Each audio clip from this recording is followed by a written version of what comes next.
हरे कृष्णा राधे राधे। दोस्तों, आप सभी का मेरे इस यूट्यूब चैनल में हार्दिक स्वागत है। दोस्तों, श्री हरि जी का प्रिय महीना बैशाख का महीना प्रारंभ हो चुका है और इस मास में बैशाख के मास में स्नान, जप, तप, पूजा पाठ करना बेहद ही शुभ फलदायी माना जाता है। इस मास में स्नान मात्र से ही श्री हरि जी की कृपा की प्राप्ति होती है, पापों का क्षय होता है और पुण्य की बढ़ोतरी होती है। इसीलिए इस मास में गृहस्थों को स्नान का सबसे ज्यादा महत्व बताया गया है।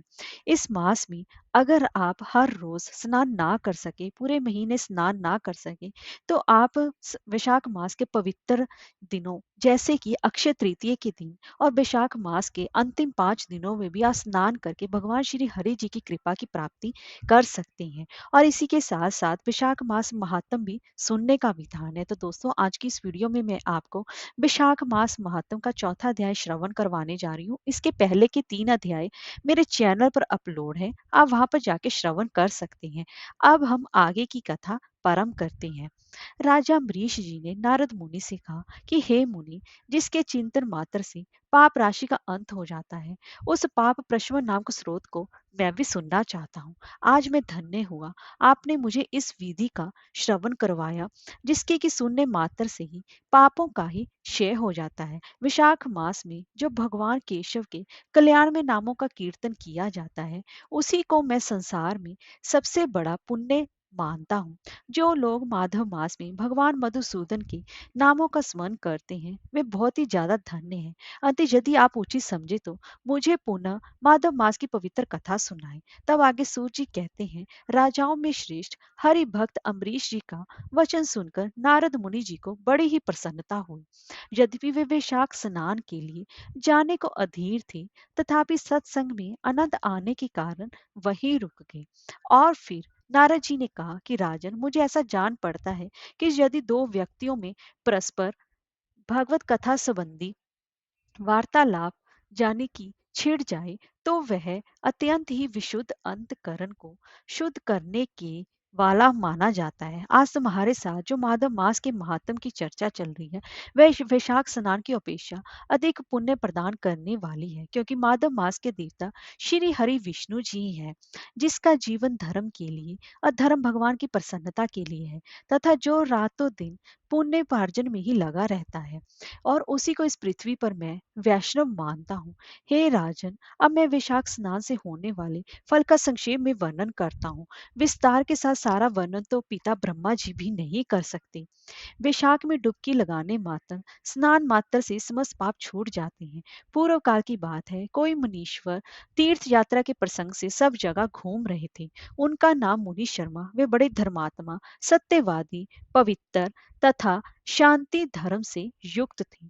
उन्होंने साधना द्वारा अपने मन पर संयम और इंद्रियों को भी वश में कर रखा था, और वे प्रतिदिन पितरों का तर्पण और श्राद्ध किया करते थे। उन्होंने वेदों और स्मृतियों का संपूर्ण ज्ञान था। वे मधुर वाणी बोलते और भगवान का पूजन अर्चन करते रहते थे। वैष्णवों के साथ ही उनका समय व्यतीत होता था। वे तीनों कालों के ज्ञाता, मुनि, दयालु, अत्यंत तेजस्वी, तत्व ज्ञानी और ब्राह्मण भक्त थे। बैशाख का महीना था। मुनि शर्मा स्नान के लिए नर्मदा नदी के किनारे जा रहे थे। उसी समय उन्होंने अपने सामने 5 पुरुषों को देखा, जो कि भारी दुर्गति में फंसे हुए थे। वे अभी अभी एक दूसरे से ही मिले थे। उनके शरीर का रंग काला था। वे एक बरगद की छाया में बैठे थे और पापों के कारण चिंतित होकर चारों ओर देख रहे थे। उन्हें देखकर मुनि शर्मा जी बड़े ही आश्चर्य में पड़े और सोचने लगे कि भयानक वन में मनुष्य कहाँ से आए। मुनि शर्मा सोचने लगे, इनके हालात तो बड़े ही दयनीय हैं और इनका आकार भी बड़ा भयंकर है। ये पाप भागी चोर तो नहीं है। मुनि शर्मा ज्यों ही इस प्रकार विचार करने लगे, उसी समय पांचों पुरुष उनके पास आए और हाथ जोड़कर मुनि शर्मा से बोले कि हे विप्रवर, हमें आप कल्याण में पुरुषोत्तम जान पड़ते हैं। हम दुखी जीव हैं। अपना दुख विचार कर आपको बताना चाहते हैं। हे मुनि, आप कृपा करके हमारी कथा सुने, क्योंकि साधु पुरुष अपनी दृष्टि मात्र से ही पीड़ितों की पीड़ाएं हर लेते हैं। इतना कहकर उनमें से एक ने सबका परिचय देना परम कर दिया। मैं पांचाल देश का क्षत्रिय हूँ। मेरा नाम नरवाहन है। मैंने मार्ग में मोहवश बाण द्वारा एक ब्राह्मण की हत्या कर डाली। मुझसे ब्रह्म हत्या का पाप हो गया, इसलिए शिखा, सूत्र और तिलक से रहित होकर इस पृथ्वी पर मैं घूमता हूँ और सबसे कहता फिरता हूँ कि मैं ब्रह्म हत्यारा हूँ। मुझ ब्रह्म हत्यारे महापापी को आप कृपा की दया पात्र की भिक्षा दें। इस दशा में पड़े पड़े मुझे 1 वर्ष बीत गया है। मैं पाप से जल रहा हूँ।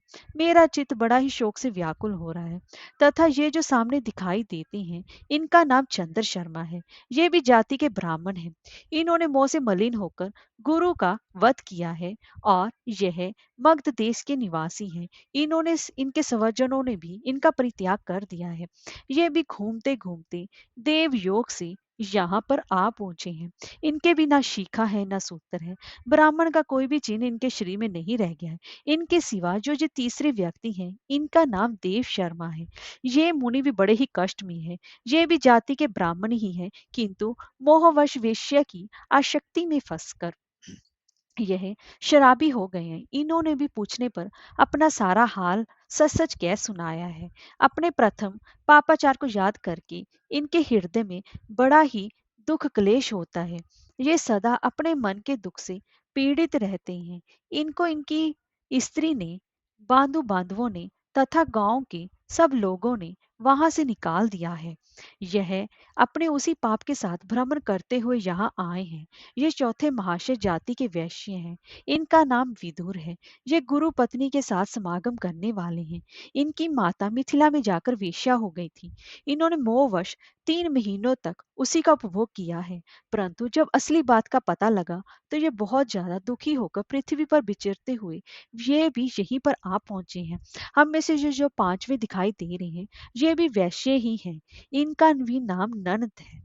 यह पापियों का संसर्ग करने वाले महापापी हैं। इन्होंने प्रतिदिन धन के लालच में पड़कर बहुत ज्यादा चोरी की है और इनके भी चोरी के कारण इनको स्वजनों ने भी इनका परित्याग कर दिया है और इनके अपराधों से भी दुखी हो चुके हैं वो। तब ये स्वयं विखिन्न होकर देवयोग से वहां यहाँ पर आ पहुंचे हैं। इस प्रकार हम पांचों महापापी एक स्थान पर जुट गए हैं। हम सबके सब दुखों से घिरे हुए हैं। अनेकों तीर्थों में घूम आए, मगर हमारा घोर पातक नहीं मिटता। आपके रो तेज को देखकर ही हमारा मन प्रसन्न हो गया है।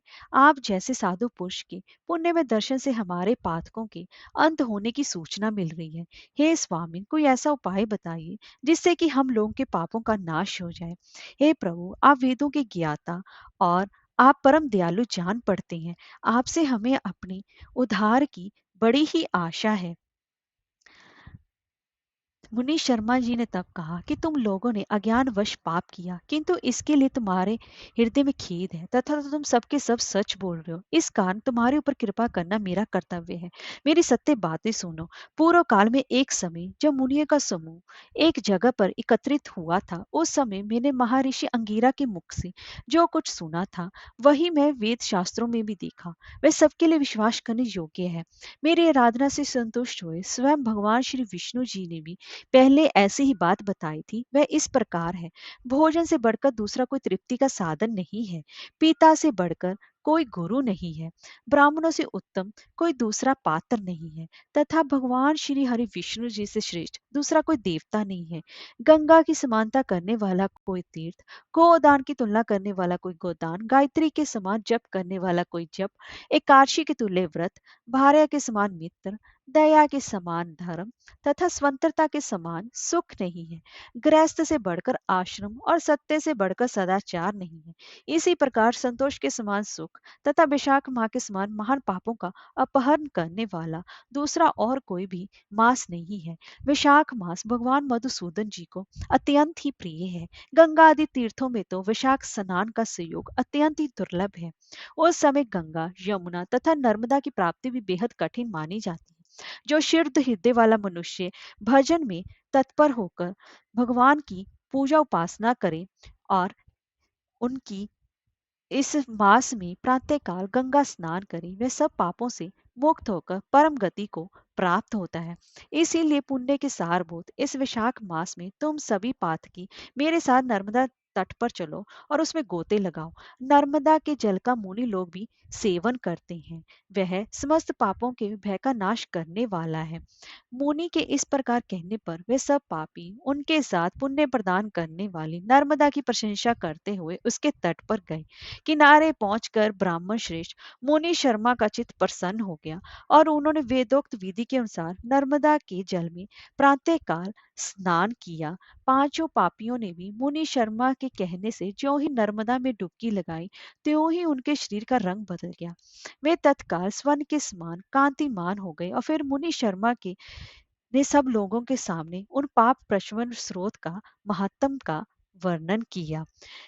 हे कृष्ण भगवान, जैसे आपने उन पापियों का उद्धार किया, वैसे ही कहानी कहने वाले सुनने वालों की सभी पापों का नाश करना और उनके पुण्य की बढ़ोतरी करना।